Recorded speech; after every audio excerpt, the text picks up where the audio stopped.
The great wars of emperors break kingdoms, but they also break men. Gerad Ardson was once a legend. As the master swordsman and elite trainer of King Axel Roy's northern armies, his name carried absolute weight. But when the rogue legion known as the Imperial Wrath violently conquered Durham, Gerad lost his kingdom, his army, and his pride. Fleeing south, the master of the sword became a ghost in the dirt. Now, he wanders the dark streets of Divine's Fall. The capital of the Midlands is crushed under the weight of the new empire, and with no coin, no food, and barely any water, Gerad knows surviving in this dead city is impossible. He has to leave. Seeking just a moment of shelter, he steps into a local inn. But in the Crimson era, there is no mercy for the broken. Seeing nothing but a filthy beggar in rags, the innkeeper violently kicks him back out into the freezing street. Gerad hits the dirt. The city looks down and sees a vagrant waiting to die. But as his hand instinctively twitches toward his empty hip, his eyes harden. They took his home, but beneath the filth and the starvation, the lethal instincts of Master Gerad remain, and a master does not die on his knees. Leaning in the shadows, the fallen swordmaster Gerad Ardson watched a wealthy noble hand a heavy gold coin to a silent man in a dark coat. Driven by desperate curiosity, Gerad followed the stranger into the twisting alleys. He was following Adrian McCann, the lethal leader of the McCann clan. Realizing he was being tracked, Adrian spun on his heel, drawing a rusted blade and rushing the beggar in the shadows. Adrian struck with the speed of an assassin, but he was fighting the former master of the northern armies. Even unarmed and starving, Gerad effortlessly parried the strike, slipped the blade, and delivered a crushing punch to Adrian's jaw, dropping the assassin into the mud. Gerad stepped forward, gripping the fallen man's shoulder to turn him over. He had won the melee, but a McCann never fights a fair fight. As Adrian rolled over, his hands were not empty. He leveled a unique, easily concealable weapon crafted exclusively by his clan, the McCann crossbow. With a cold smile, Adrian pulled the trigger. The iron bolt dropped the master swordsman instantly. Wiping the blood from his jaw, Adrian McCann didn't kill the beggar. Recognizing elite talent when he felt it, Adrian dragged Gerad into the shadows. The iron bolt should have killed him. Instead, the fallen swordmaster Gerad Ardson woke to the heavy scent of aged wine and coal. He wasn't in a dungeon, and he wasn't in chains. The smuggler just chuckled. "You're in Old Town, friend, the city of the McCanns. You are a personal guest of Adrian himself." Wandering through the underground hub, the former military trainer witnessed the twisted reality of the Crimson era. Sweating nobles argued over assassination contracts, while McCann operatives lounged in the shadows, wealthy and completely unbothered. Suddenly, Adrian McCann stepped from the crowd, rubbing his bruised jaw. "You have a heavy right hand, beggar," Adrian stated smoothly. "I enjoyed our little scuffle in the alleys." Gerad did not respond. Adrian offered a job for Gerad. "I want your skills. Work for me, and you'll never starve again." "I was a master trainer for the King of Durham," Gerad spat. "I do not kill for scum." Adrian's smile vanished. "Durham is dead," Adrian replied coldly. "The Imperial wrath crushed whatever honor the Roi had left. You are a master of a graveyard." He pointed to the stone stairs leading out to the street.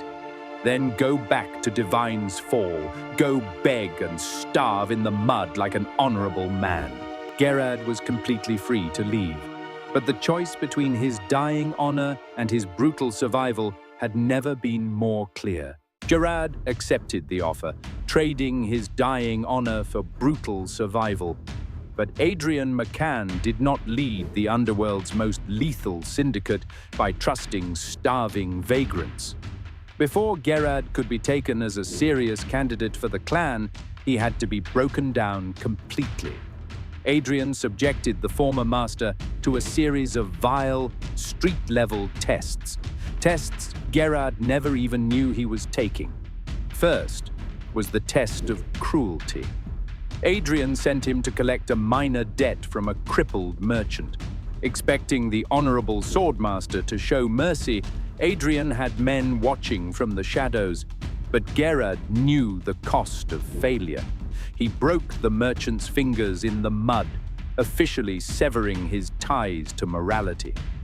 Next was the test of survival. Sent to a tavern for a routine delivery, Gerad was suddenly ambushed by 3 local thugs. He didn't know Adrian had paid them to try and gut him. His elite northern swordplay was useless in the cramped, dark room. To survive, Gerad had to completely abandon his disciplined military forms. He fought like a rabid dog, blinding a man with broken glass and tearing another apart with a rusted dagger. Covered in blood, Gerad returned to the cellar and threw a severed ear onto Adrian's table. Adrian just smiled. He tossed Gerad the dark leather coat of the clan. The honorable master was dead. The McCann enforcer was born. Gerad's first official contract as a McCann enforcer wasn't a high-profile assassination. It was the lowest rung of the ladder, a simple guard detail. He was hired to escort a nervous merchant's wagon from the shadow of the massive walls of Divine's Fall to the coastal ports of Lion's Eye. Despite the city's vast wealth and sprawling size, Divine's Fall's true power is built on ancient squalor and brutal stratification. The ride was slow, and the merchant desperately tried to fill the dead silence. "They say the woods are crawling with Black Forest deserters," the merchant babbled nervously. "You've got the posture of a trained man. Did you fight in the northern wars?" Gerad's voice was dead. "I'm paid to watch the road," he replied coldly. "Not to entertain you. Keep the horses moving." The journey went entirely smoothly, without a single blade drawn. As they crested the final hill, the breathtaking city of Lion's Eye appeared. A perfectly structured, pristine stronghold of white stone and gleaming gold spires. It was a harsh reminder of the civilized world the old swordmaster used to protect. But Gerad had no place in cities of white and gold anymore. Upon his return to the dark cellars of Old Town, he tossed his coin pouch onto the table, sliding the heavy McCann tax over to a scarred lieutenant. "Smooth run," the lieutenant grunted, pocketing the silver. "Boring," Gerad muttered, sinking back into the shadows of a corner booth. "But it pays." After enduring several more mundane wagon escorts, Gerad was officially tired of playing the guard dog. Entering the private office of Adrian McCann, the former swordmaster sought out his new master, but his eyes were immediately drawn to the wall. A massive map of Akracia hung in the shadows. Small iron daggers marked the McCann syndicate's territories: the Midlands, Medansina, Medangard, and Gerad's fallen home of Durham. "Your blades don't reach Eden Mena or Chervia?" Gerad asked, tracing the empty spaces. "Or Vreadia and Rysvalen?" Adrian didn't look up.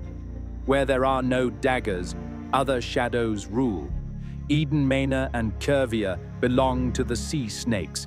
They are the underworld, and they answer directly to the Kraken himself. In Vreadia, the Royal Order handles the dark work," Adrian stated, his voice tight, intentionally refusing to expand on the mysterious faction. "And Rysvalen and Aplua have no underworld to speak of." "So," Adrian asked coldly, "why are you in my office?" "I am done escorting wagons to prove my loyalty," Gerad demanded. "I want real work. I am not a foot soldier." Adrian offered a dismissive, mocking smile. "You are whatever I say you are. Go sit in the tavern, Gerad. Real work will come when you prove you are actually good enough to survive it." Adrian McCann knew exactly how to forge a weapon. Intercepting a standard contract from a syndicate killer, Adrian handed the bounty directly to Gerad.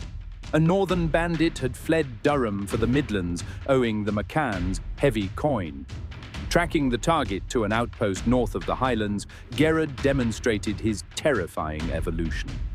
Blending McCann's stealth with elite military precision, the fallen swordmaster used the tree line and a heavy bow to systematically execute the perimeter guards in absolute silence.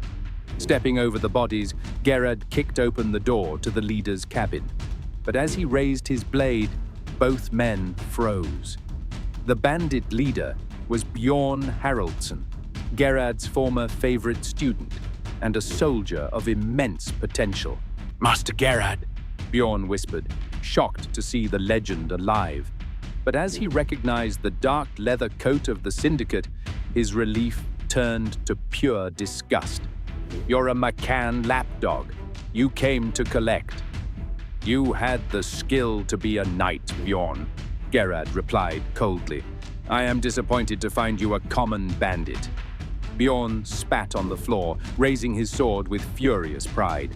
"A traitor who kills for scum has no right to judge me." The clash was brutally short. Bjorn fought with passion, but Gerad was the master who had taught him. Deflecting a heavy strike, Gerad drove his rusted blade through his favorite student's chest. Standing over the body, Gerad officially buried his past. Returning to Old Town, Gerad did not stop to drink. He walked directly into the office of Adrian McCann. There was no fury in the fallen swordmaster, only a cold, hollow realization. "You knew exactly who that bandit was," Gerad stated flatly. Adrian didn't deny it. "Of course I did. I needed to know what you value more, your dead past or your survival. Now I know. The tests are over." Adrian pointed to the map. "You are done running low-level bounties in the mud. I am giving you Karemore." "A promotion?" Gerad asked coldly. "A trial," Adrian corrected. "There is a Macan Inn there. It runs normal ale and beds up top and a syndicate contract hub underneath. But honestly, the hub is bleeding out. It is in a pathetic, sorry state." "How many of our men currently operate there?" Gerad asked. "One," Adrian replied bluntly. "You were a general once, Gerad, so go be one. Recruit new blood, secure the local contracts, restore order, and make that hub bleed silver for the clan." Gerad closed his fist around the iron. He is to ride to Karemore the next morning. Arriving at Karemore shocked the fallen swordmaster more than he ever expected. Clustered outside the city walls in the freezing mud were hundreds of refugee tents. They were the people of Durham, Gerad's own people, who had fled the north after the imperial wrath destroyed their home. Walking through the squalor, Gerad felt a wave of shame, but his dark determination held firm. He cursed his syndicate master under his breath. "You knew, Adrian," Gerad muttered, his eyes cold. "You knew exactly what you were sending me to look at." He approached the locked gates of the city. The guards kept the starving refugees beaten back in the mud, but seeing Gerad's heavy leather coat, lethal posture, and cold eyes, they let him enter without a single question. He was no longer a beggar, he was a predator, and the city welcomed him.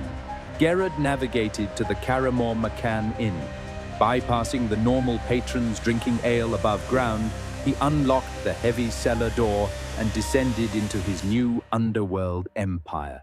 But the secret hub was a rotting grave. It was thick with dust and ruined furniture. On the floor, the sole remaining operative of the Karemore hub, a frail, sleeping old man, was snoring loudly. Gerad kicked a bucket across the room. The old man scrambled to his feet, wiping drool from his chin. "You are the one from Adrian's Raven," the old man stammered. "The new boss." Gerad stared at the ruin around him, realizing instantly that rebuilding this outpost was going to be harder than executing a bounty. "Get a broom, old man," Gerad commanded coldly. "We have work to do." For 3 days, Gerad did not leave the cellar, working alongside the frail old man to clear the rot from the forgotten McCann hub. Gerad learned the old man's name was Silas. Decades ago, Silas was an elite clan scout until a shattered knee left him useless. Instead of rewarding his loyalty, the syndicate abandoned him to rot. Listening to the scout, Gerad felt a quiet connection. They were two sides of the same rusted coin, a forgotten military master and an abandoned syndicate hound, both cast aside by the men they served. With the cellar cleared, Gerad shifted back into the mind of a northern general. He unrolled a crude map of Karemore, placing a candle in the center. It was time to build a war room. "Who holds the wealth, Silas?" Gerad asked. "And what of the city's lord?" Silas smiled, tracing a crooked finger toward the high keep. "Lord Vane," the old scout rasped.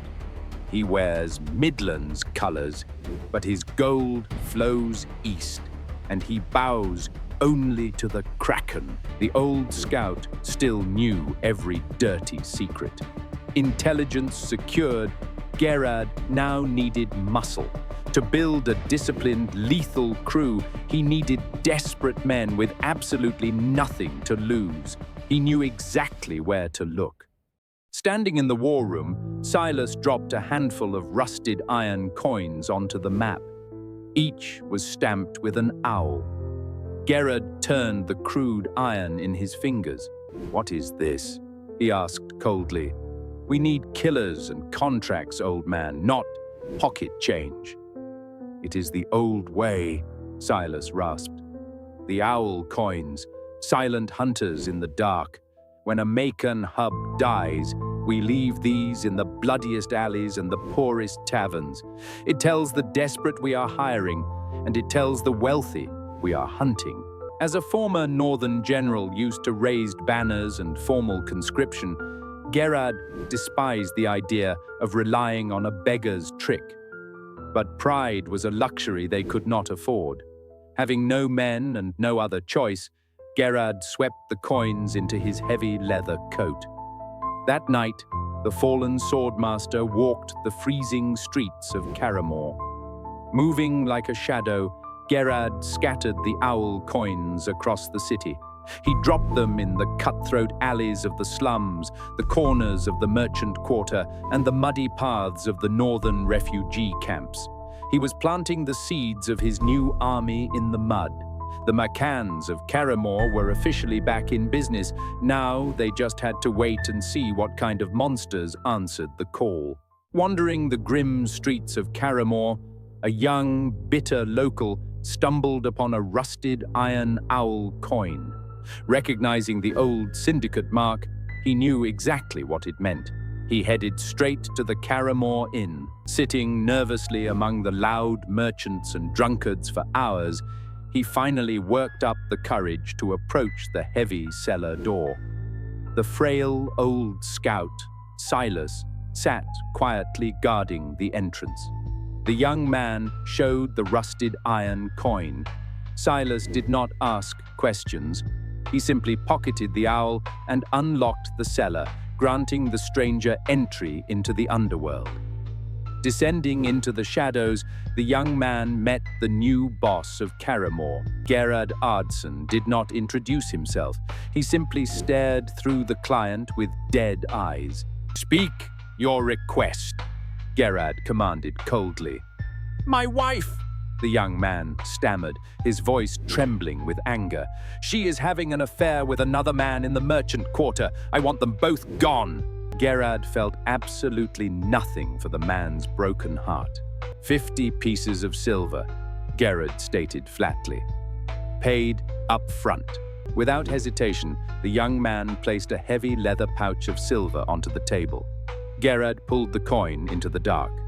"Go back to your ale," Gerad told him. "You will receive the news when this contract is complete."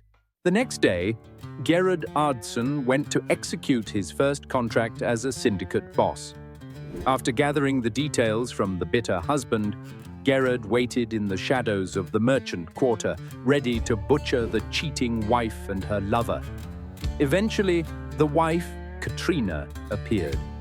A hooded man approached her in the fog, but as Gerad drew his blade to strike, he paused. There was no romance. It was a swift, tense exchange of a leather pouch. Stepping out of the darkness, Gerad trapped them in the alley. Pinning the terrified man to the brick wall, the fallen swordmaster snatched the pouch from Katrina's hands, spilling its contents. It wasn't a love letter. It was a cluster of dried Servian mushrooms, a highly potent, highly profitable narcotic smuggled out of the East. Katrina wasn't having an affair. She was running a secret drug ring. Katrina was young and beautiful, but she had a mind for ruthless business.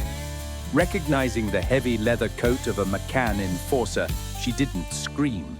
She knew better than to refuse the syndicate. She simply waited for her sentence. Gerad looked at the smuggled narcotics, calculating the massive profit.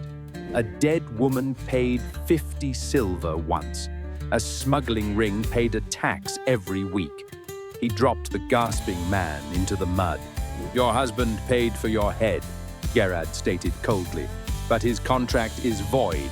I am returning his silver." Gerad leaned in closer. "Because as of today, your operation belongs to the Maccans." Dragging Katrina down into the Maccan hub, Gerad ignored the protests of Silas.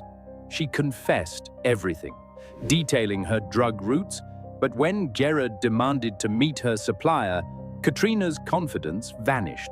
She warned Gerad that her supplier was a man who could not be intimidated, but Gerad brushed it off. He ordered to arrange the meeting.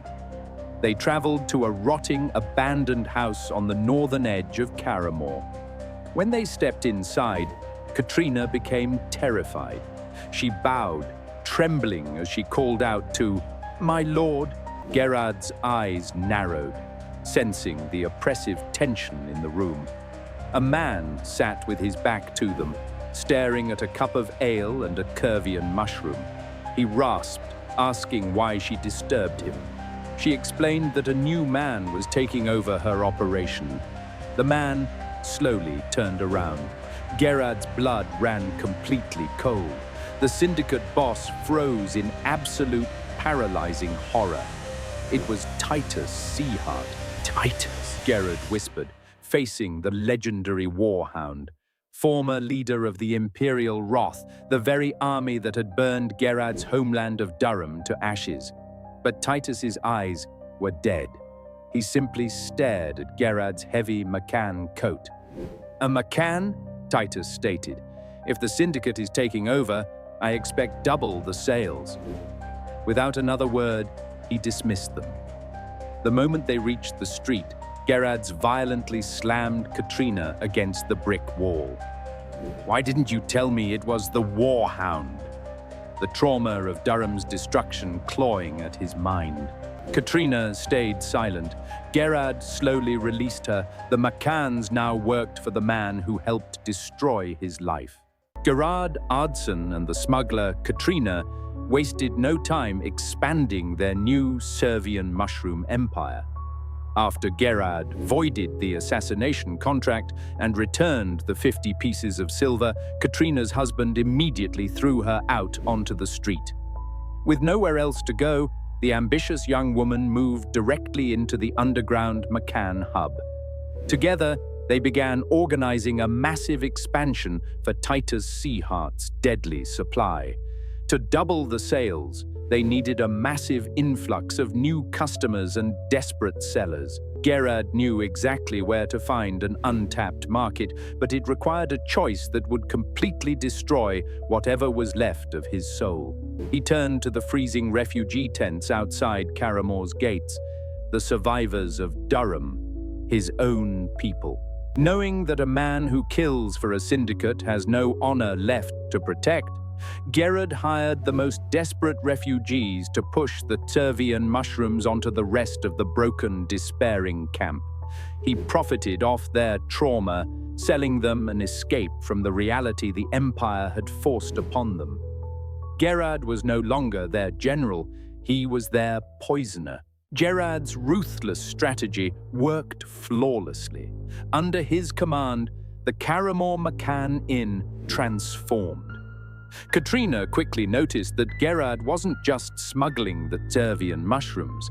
He had quietly put them on the tavern's secret menu, serving them in highly measured individual doses. The mushroom was highly addictive, providing a warm, numbing euphoria that instantly elevated the mood. But Gerad enforced absolute discipline inside his walls, 1 piece per person per day. He knew that if a man ate 3 mushrooms at once, the numbness turned into violent hallucinations and uncontrollable manic laughter.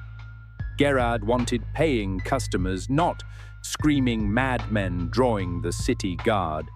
But outside the city walls, there were no rules. Gerad had given control of the refugee camp trade to Torin and Vale, 2 young, bitter northerners who had quickly embraced the syndicate life.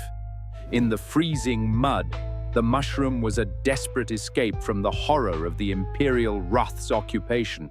The refugees bought it in tiny doses, paying the boys with stolen silver and heirlooms pried from the dead. But when the silver ran out, the desperation remained. Those with nothing left to trade bartered the only thing they still owned. Torin and Vale gleefully accepted payment in flesh, abusing their new power and relishing every twisted second of it. Gerad's empire was growing, fueled by the utter degradation of his own people. Gerad's operation didn't just grow, it exploded. The numbing euphoria of the Tervian mushroom spread like a plague through Karemore. From the wealthy merchants in the tavern to the starving northerners in the mud, the entire city was rapidly falling to the addiction. The demand went up so violently that the current supply couldn't keep up. Katrina was forced to return to the Warhound, requesting a massive increase in product. Unfazed, Titus Seahart delivered, flooding the Karemore hub with crates of the Servian mushrooms. The rusted owl coins were replaced by mountains of heavy silver and imperial gold. Down in the cellar, Gerad and the ambitious smuggler were building a fortune. Out in the freezing mud, the young enforcers Torin and Vale were living like twisted kings, hoarding stolen wealth and exploiting the desperation of their own broken people. But the true victory wasn't just the raw wealth, it was the reach. The ceiling of their clientele had completely shattered. In the dead of night, a high-ranking lord of Karemore descended into the Mekan hub. He came to buy. Sweating and desperate, the Lord, Forus Hillborn, paid top price directly to the fallen swordmaster to secure his own private supply. Staring the addicted noble in the eyes, Gerad realized the terrifying truth. The syndicate didn't just own the streets anymore, they owned the nobility. The Karemore McCann hub was no longer a rotting cellar, it was a treasury. Surrounded by mountains of silver and gold, Gerad Ardson packed a heavy wooden chest. He was intentionally tripling his monthly tax to Adrian McCann in Old Town, cementing his status as one of the syndicate's highest earners. The Servian mushroom had fully saturated Karemore and its outskirts. Some used the narcotic moderately, chewing a tiny sliver to numb the pain of a long farm shift or a hard journey. Others abused it, losing their minds to violent, screaming hallucinations in the muddy alleys. Gerad felt absolutely no guilt for either of them. Back at the table, Silas slowly stacked silver coins. In the quiet of the cellar, the old scout asked a dangerous question. "Did you have a wife in Durham, Gerad? Children?" Gerad's hands stopped moving. His shoulders turned to stone. For a long second, he stared blankly at the stone wall. "A wife," Gerad answered coldly, "and a boy, Baron. But I have no knowledge if they are alive," Gerad stated flatly, slamming the heavy wooden chest shut, completely refusing to let the trauma surface. Gerad immediately changed the subject, turning his cold eyes back to the gold. "Keep counting, old man. If the sales stay at this rate, we will have enough capital to buy titles. We will be lords in a month." Silas looked down at his crippled leg and his tattered, muddy coat. The old scout let out a raspy, coughing laugh. "Imagine that," Silas chuckled, shaking his head. Lord Silas. Within a few short months, Gerad Ardson was quietly on his way to becoming the richest man in Karemore. His tavern was a non-stop haven of drinking, whoring, and the numbing euphoria of the mushrooms. Sitting alone in the darkest corner of the tavern was Titus Seaheart. He was a phantom, and absolutely no one in the syndicate dared to disturb him, till the front doors violently swung open.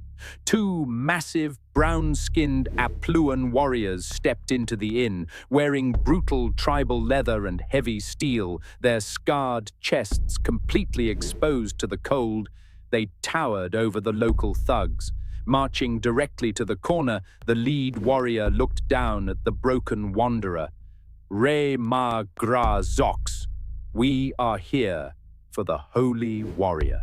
Titus understood the Apluan tongue flawlessly.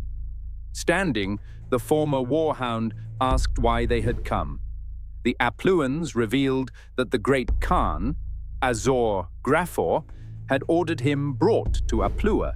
When Titus asked what would happen if he refused, the warriors admitted they did not wish to face Grazox in battle, but they would drag him by force if necessary. Titus looked at the warriors, gave a slow, empty nod, and agreed to follow them. Standing behind the bar, Gerad and Katrina watched in absolute silence as their golden supplier walked out the door without a single glance in their direction. In that moment, the fallen swordmaster realized a humbling truth. Gerad was playing a dangerous game in the dirt, but Titus Seaheart belonged to a terrifyingly different level of the world. The golden supply line was dead. Inside the underground hub, the silence was broken by panic. "We need a new source now," Gerad demanded, his voice echoing off the stone. Silas slammed his hand on the table. "Not from Eden Mina. Adrian warned you how the underworld works. The sea snakes own that territory. If a McCann steps foot across their borders for any reason, they will slaughter us. It's an instant underworld war." Katrina nodded, her voice shaking. "And they use the Turvian mushroom for healing. You are the one who corrupted it into a street plague. No traditional Eden Minan supplier will ever sell us the volume we need for this." Gerad didn't flinch. "Then who? Which lord is corrupt enough to bypass the sea snakes and deal in the shadows?" Silas hesitated, searching his hoarded memories. "There is one," the old scout muttered. "Lord Hector Charish of Charland." Katrina's face went completely pale. "You're out of your mind," she snapped at Silas. She turned to Gerad. "Lord Charish is a slaver, a monster with no heart and no morals. He is the most ruthless man in Akracia." She wasn't lying. Charland was a brutal, ash-choked territory of volcanic mountains and deep iron mines, matching its lord perfectly. But as Katrina listed the horrors of the Charish bloodline, Gerad's eyes grew cold. He had a massive, addicted empire to feed. "Ruthless or not," Gerad stated flatly, He is our only option." Gerad did not wait for an invitation. Standing in the freezing mud outside Karemore, the fallen swordmaster waited for the monthly Sharland cart arriving from Divine's Fall. As the heavy wagon approached, flying the bleak Sharland banner, a whip and a sword over a grey field, Gerad stepped directly into its path. The driver yanked the reins, furious. "Move aside or get trampled," the driver shouted. "This is a Sharland hall." Gerad didn't flinch. To buy an audience with the ruthless Slaver Lord, he had brought a twisted tribute, a group of heavily drugged, broken northern refugees. "I bring fresh flesh for the mines," Gerad stated coldly, holding up a sealed parchment. "And a letter for Lord Hector Charish. See that it reaches his hands." The driver spat into the mud and laughed. "I don't cross into Sharland proper, McCann. My route ends at Suvania, the border city. If you have words for the Slaver Lord, you come tell him yourself." Standing on the side of the road, Katrina frantically shook her head, her eyes wide with panic. "Gerad, no," she whispered, silently begging him not to walk into the slaver's den. But Gerad simply looked at her with dead eyes. "I have an empire to feed."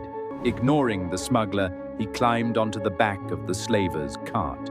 The perilous journey to Suvania had begun, forcing the fallen swordmaster to cross the towering Eden's gates and navigate the treacherous shadows of the Red Woods, just to meet the devil. The journey to Sharland began at a terrifying bottleneck. As the heavy wagon rolled forward, they arrived at Eden's gates. It was not a city, but two massive watchtowers built of thick, impenetrable Eden-Menon stone, wedged perfectly between two sheer mountains. It was the absolute choke point, the only allowed entry into Eden Mena proper for traders, nobles, and commoners alike. At the outpost beneath the towers, heavily armored Imperial guards stepped out and halted the cart. Spotting the bleak whip and sword banner, the captain stepped forward. "Show Sharland's seal," the guard commanded, demanding proof of the slaver's route. He calmly pulled a heavy iron emblem from his cloak, flashing the Charish mark. The guards walked the length of the cart, their eyes falling on the broken northern refugees in the back. The Imperial guards let out a mocking laugh. "More northern meat," the captain sneered. "Lord Charish will enjoy breaking these new bodies on the whip." Once the gates opened, the cart rode out into Rendell's heartlands. The vast plains were eerily empty, save for a few Imperial regiments camped in the distance. The driver glanced back into the wagon. "You can sit up front next to me now, McCann," he grunted. Gerad climbed onto the wooden bench, his cold eyes scanning the horizon. "We were supposed to go through the Red Woods," Gerad stated. The driver let out a harsh laugh. "The Red Woods lead to the north, you fool, not to Sharland." The driver snapped the reins, his smile fading into a grim sneer. "Just sit and shut up, McCann. Lord Charish will decide your fate." The cart halted before Suvania's gates. Sharland's war slaves guarded the entrance, heavily scarred brutes with dead eyes, bred only for violence. They wordlessly checked the northern refugees and hauled the gates open. Inside, Suvania was a literal hell. Gerad scanned the border settlement. Slaves hung from wooden beams, while others were violently beaten in the mud. Sharland's cruelty was absolute. Favored slaves were handed whips and forced to brutalize their own kind as they dragged massive carts of raw gold and diamonds through the streets. A chubby, heavily bearded lord approached to inspect the new flesh. It was Lord Hector Charish. He didn't ask for introductions. Staring at the fallen general, Charish knew exactly who Gerad was. "What do you want, McCann?" the Slaver Lord asked, dripping with arrogance. Gerad met his gaze. "I can deliver more northerners. Regular shipments, if you supply me with Turvian mushrooms." Charish let out a dark, wheezing laugh. He pointed toward a broken, mud-covered slave dragging a massive cart of ore. "You see that wretch?" Charish chuckled. "That is King Grim Black Forest, or whatever is left of him." Gerad froze, stunned into silence. The mighty Black Forest King, reduced to a beast of burden. Charish turned back, eyes gleaming with greed. "I will supply your mushrooms, but the northern flesh must flow." Cold dread crept into Gerad's mind. It was far too easy. Charish was undoubtedly plotting, but with an addicted empire screaming for supply, Gerad had absolutely no other choice. The slaver's cart rattled back toward the Midlands. Sitting beside the silent driver, Gerad Ardson left the hell of Sharland behind. As they rolled through the vibrant, untouched fields of Rendell's heartlands toward Eden's gates, the fallen swordmaster stared out at the horizon. The striking beauty of the plains forced a buried truth to the surface. He thought of his wife. He thought of his son, Beren. And he thought of the lie he had told Silas. His family had not been slaughtered by the imperial wrath, nor were they lost in the ashes of the north. Gerad knew exactly where they were. They were alive and safe in Kavir, the only city in Durham completely controlled by Eden Mena. While the imperial wrath had violently burned the rest of the north to the ground, they never dared to touch Kavir. Attacking an Eden Menan stronghold would be absolute treason, instantly turning the ruthless legion into rebels.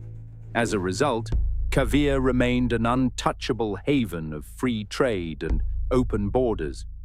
His family was secure, but they believed Gerad had died in the war. He had deliberately let them believe it. He chose to walk away, trading his northern honor for a heavy leather coat and a syndicate throne in the mud of Karemore. Staring out at the sprawling imperial heartlands, Gerad accepted the coldest truth of all. He wasn't running from the monsters who destroyed his home. He was running from the man he used to be. Gerad crossed Eden's gates, riding back toward Karemore. The closer the cart got to the city, the more the Turvian plague revealed itself. Commoners scrambled in the freezing mud, some desperately selling the narcotic, others just rotting on the ground, completely consumed by the addiction. At the city gates, the same armored guards who had once fiercely halted him were now slumped against the stone walls, barely able to hold their own weight, their minds lost to the mushroom. Gerad walked through the streets and entered the Marcan Inn. The workers greeted him with respect, but the boss bypassed them, heading straight down into the cellar. He called out for Silas, but the damp darkness answered with silence. Stepping into the treasury, Gerad froze. Half of their massive fortune was gone. A new figure stepped out of the shadows, wearing the heavy, dark leather of the syndicate. "Silas has been replaced by order of Adrian Macan," the man stated coldly. "I am Kalim Macan. I take his place now." Gerad's mind raced, the cold realization hitting him. The crippled old scout had finally made his move, betraying him and fleeing with half the Empire's wealth. Gerad tightened his grip on his blade. "Where is Katrina?" he demanded. Kalim sneered. "Gone." A traveling general took a liking to the smuggler. She left with him for Medancina. Gerad stood alone in the plundered treasury. He had secured the Slaver Lord's supply, but his entire crew had just been wiped off the board. Gerad sat in the cold shadows of the plundered treasury, calculating his absolute ruin. He had locked himself into a deadly pact with the Slaver Lord, only to lose his entire foundation. Silas had robbed him.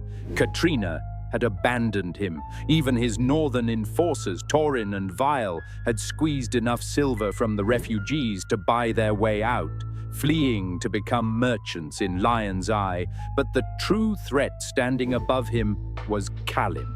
Adrian Macan hadn't sent a replacement. He had sent an executioner. Gerad had flown too high, building an empire that threatened Old Town, and now he had a massive target on his back. Staying meant a quiet knife in the dark. Before the sun even rose over Karemore, the fallen swordmaster made his choice.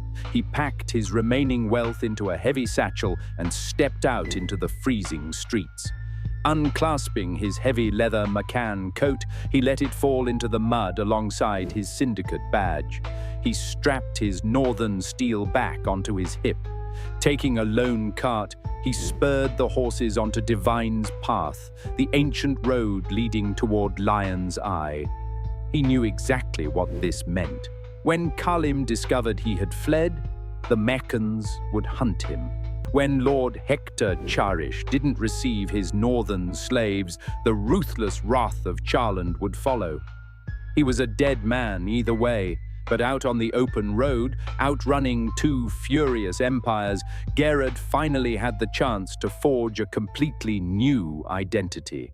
Gerad arrived at Lion's Eye, the massive port city of the Midlands. It was an ancient but flawlessly built trading hub under absolute imperial control. Heavily armored guards monitored the towering stone gates, pulling aside anyone who looked suspicious, but the fallen general slipped through the crowded entrance without a second glance. The city was a massive fortress of order. With imperial patrols marching on every corner, there was absolutely no room for underworld trouble. Gerad walked directly into a bustling tavern. In a city this large, no one cared who he was.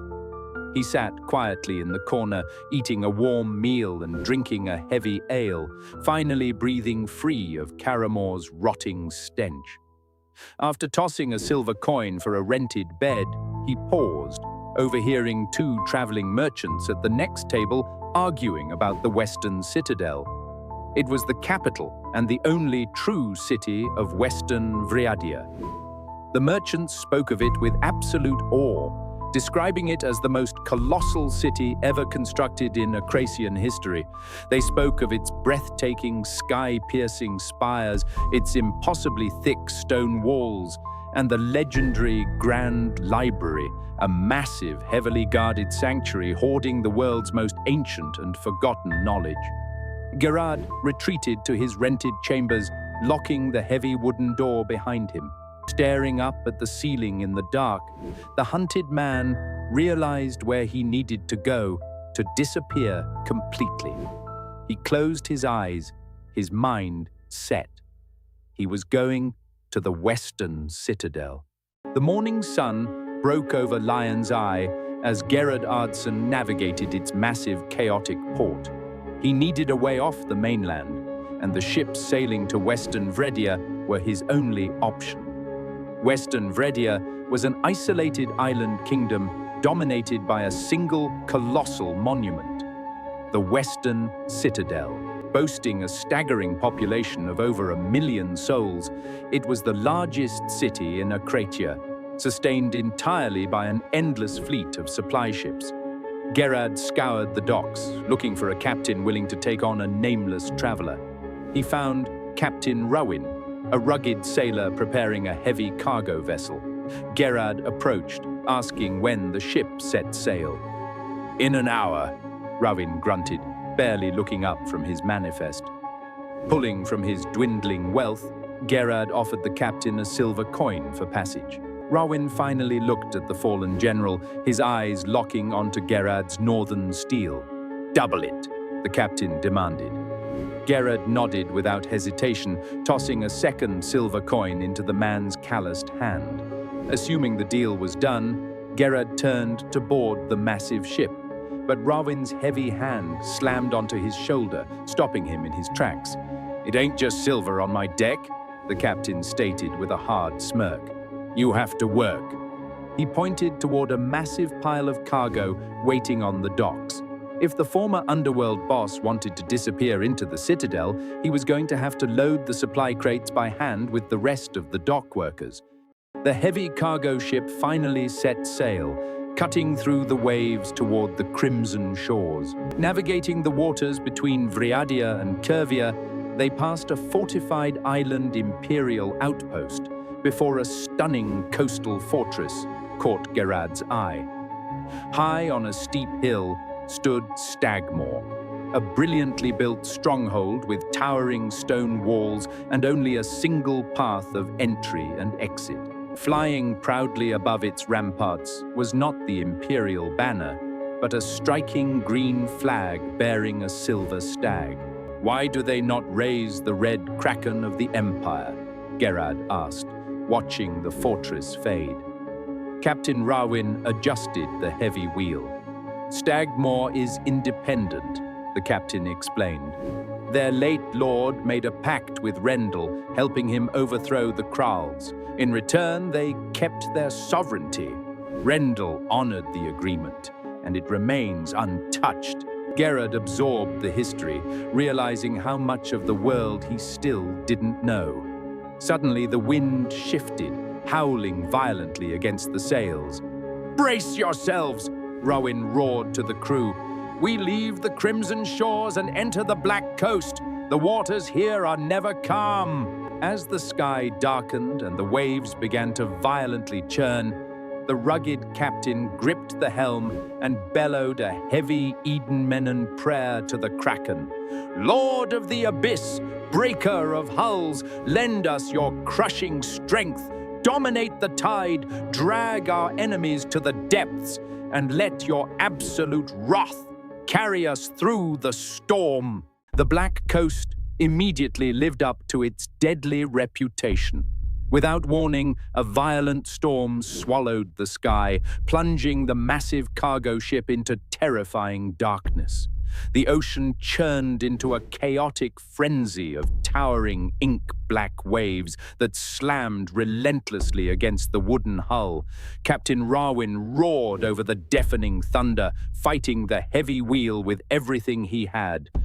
Gerad Ardson didn't hesitate. The fallen swordmaster and former McCann syndicate sprinted across the slick, violently pitching deck. He hauled thick, heavy ropes and secured the shifting cargo crates wherever the desperate captain commanded. Rain lashed at his face like shards of ice as the sheer force of the storm threatened to tear the vessel apart. "Hold the port line!" Rowan bellowed into the blinding rain. Gerad lunged for the rigging, his heavy boots slipping against the soaked wood, but the sea was merciless. Just as Gerad's calloused fingers grazed the thick rope, a colossal, monstrous wave crashed directly into the broadside of the ship. The impact was catastrophic. The vessel violently pitched upward, instantly shattering the heavy wooden railing. With nothing to anchor him, Gerad was launched into the freezing, turbulent air. He hit the churning water with bone-crushing force. The icy ocean instantly swallowed him, dragging him deep into the crushing abyss. His lungs violently seized, the roaring thunder faded into a muffled hum, and the world went completely black. The freezing abyss finally spat him back out. Gerad Ardson opened his eyes, his vision blurred by salt water and blood. The violent, roaring storm of the Black Coast was gone, replaced by an eerie, dead calm. He was still adrift in the freezing ocean, his battered body completely numb. Coughing up seawater, the fallen swordmaster barely managed to lift his heavy head above the gentle tide. Through the thick sea mist, a dark shape broke the horizon. Land. Survival instinct, forged in the brutal winters of the north, forcefully seized control of his broken body. Gerad gritted his teeth, ignoring the agonizing pain in his ribs and the crushing weight of his soaked clothes. He pushed forward, using every single ounce of strength he had left to fight the pulling current. It was a desperate, agonizing crawl through the freezing water. Stroke by stroke, the shadow of the coast grew larger, revealing a desolate grey beach. As his heavy boots finally scraped against the jagged sand, Gerad dragged his battered frame out of the surf. He pulled himself just past the reaching tide, his muscles entirely giving out. His face hit the cold, wet sand, his breathing ragged and shallow. The fallen general had survived the wrath of the sea, but as darkness took him once again, he had absolutely no idea whose shores he had just washed up on. The heavy wooden door creaked open as Gerad Ardson stumbled into the blinding sunlight. He had woken up in a strange, modest cot, his battered body wrapped in coarse bandages. The chaotic roar of the ocean was gone, replaced by the low hum of unfamiliar voices. Leaning heavily against a sun-bleached wooden frame, the fallen swordmaster dragged himself outside. He was standing in a small, bustling fishing village. The people moving around him were different, wearing a jarring blend of woven mainland fabrics and heavy, tribal Apluan leathers. Their dialect was thick and aggressive. Desperate for answers, Gerad grabbed the shoulder of a passing fisherman. "Where am I?" he rasped, his throat still burning with salt water. The fisherman looked at the scarred northerner with hardened eyes. "You are in Goldfish Town," the man replied in a heavy accent. "Rysvalen." Gerad's legs finally gave out. He collapsed into the dirt, leaning back against the wooden wall as the terrifying truth washed over him. Rysvalen. He was an ocean away from the Midlands, completely severed from the known world. The heavy satchel of imperial gold he had fled with was resting at the bottom of the Black Coast. He had absolutely no wealth, no allies, and no power in a brutal alien territory dominated by Apluan customs. Gerad Ardson has returned to what he was after Durham Fell, a nobody. Gerad Ardson sat in the dirt, extracting whatever information he could from the locals of Goldfish Town. The villagers spoke with fierce, unwavering loyalty to their tribal chief. Desperate for a drink and a place to scheme, Gerad asked where he could find the closest tavern. A scarred fisherman looked at him and explained that the isolated kingdom only held two. One was in the capital, the Golden City, located on the Golden Lands, the most heavily protected and organized island of the three that made up Rysvalen. The other was in Charanville, located on the Charan lands. The third island, Rysvalen, was strictly rural, consisting of scattered fishing villages and brutal military training grounds. "And which of these magnificent islands am I currently rotting on?" Gerad asked, his voice thick with mocking sarcasm. The fisherman didn't flinch. "You are in the Charan lands. Charanville is only a few hours' ride north." Gerad nodded slowly. He needed to get to the city to figure out his survival, but the fallen swordmaster had no silver to his name and absolutely no way to purchase a mount. Fortunately, old underworld habits died hard. Slipping away from the village square, Gerad found a sturdy mare tied outside a fisherman's hut. Without a second thought, the former syndicate boss severed the rope, swung into the saddle, and spurred the stolen horse north toward Charanville, leaving the coastal town in his dust.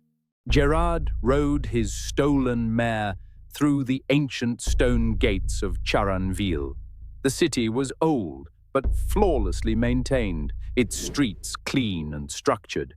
Flying proudly from the watchtowers were not the red imperial krakens of the mainland, but the striking golden krakens of House Seaheart, marking the territory of the Veric branch. Tying up his horse, Gerad walked directly into the first establishment he saw, the Sailor's Tavern. The room was packed with locals eating heavy, spiced meals, but Gerad's underworld instincts immediately noticed a glaring absence. Almost no one was drinking. Approaching the heavy wooden bar, Gerad ordered a drink to wash the salt from his throat. The barkeep looked at his ragged, seawater-stained clothes. "Only if you can afford it," the man grunted. "We only serve Rysvalen wine. It is highly expensive." Gerad waved off the highborn vintage. "I don't need wine, just pour me a mug of mainland ale." The barkeep stared at him blankly, having absolutely no knowledge of what the northerner was talking about.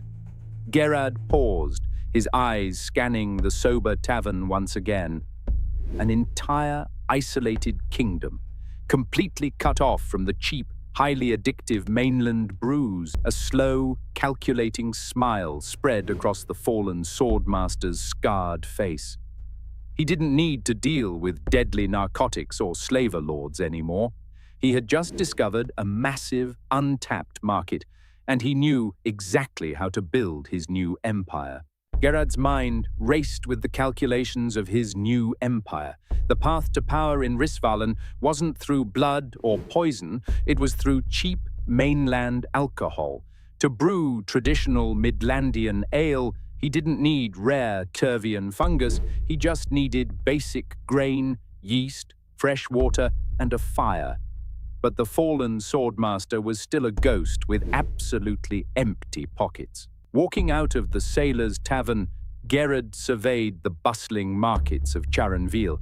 He noted the heavy carts of raw wheat and barley brought in from the rural Ryland farms. Lacking the silver to buy the ingredients, Gerad reverted directly to his underworld roots.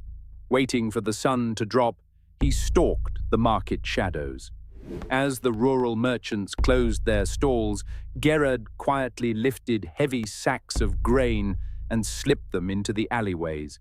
Next, he needed a boiler. Breaking into an abandoned cellar near the docks, he dragged in a discarded iron vat and stole firewood from the port. Using a wooden bucket to haul fresh water from the city wells, Gerad set up his makeshift brewery in the damp dark. He brutally crushed the grain with the heavy steel pommel of his sword, threw it into the boiling water and let it steep, relying on the crude brewing methods he had learned back in the north. Sitting by the crackling fire, the former syndicate boss watched the murky liquid bubble. He was starting from the absolute bottom, brewing bootleg ale in a stolen vat, but he knew the moment the sober locals tasted the brew, he would own the city. The waiting was the hardest part. For weeks, Gerad sat in the damp, rotting cellar, tending the fire and praying the fermentation didn't spoil. The tension was dull but constant. If the heavy, yeasty stench of brewing ale seeped through the floorboards, the city guards would quickly discover his untaxed operation. And these weren't just any guards. They flew the golden kraken banner of House Seahart's Veric branch, fiercely loyal to their chief and warden, Damian Seahart.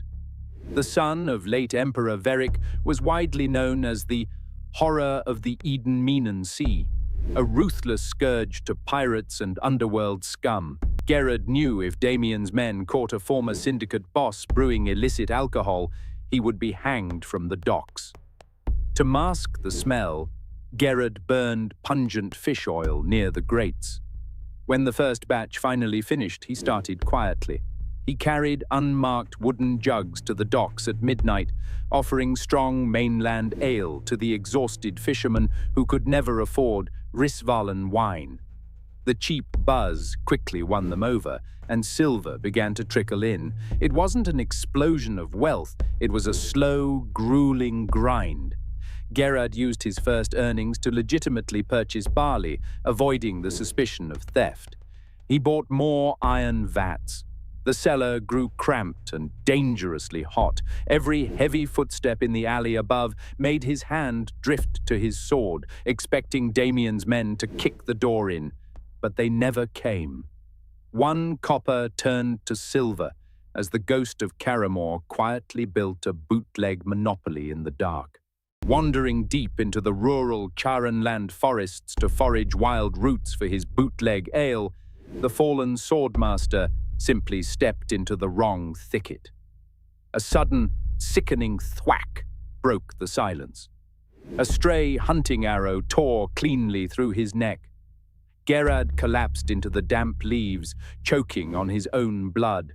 There were no final words, no epic last stands, just a slow, pathetic fade into darkness. A local Rysvalen hunter soon emerged from the brush, expecting to find a dead boar.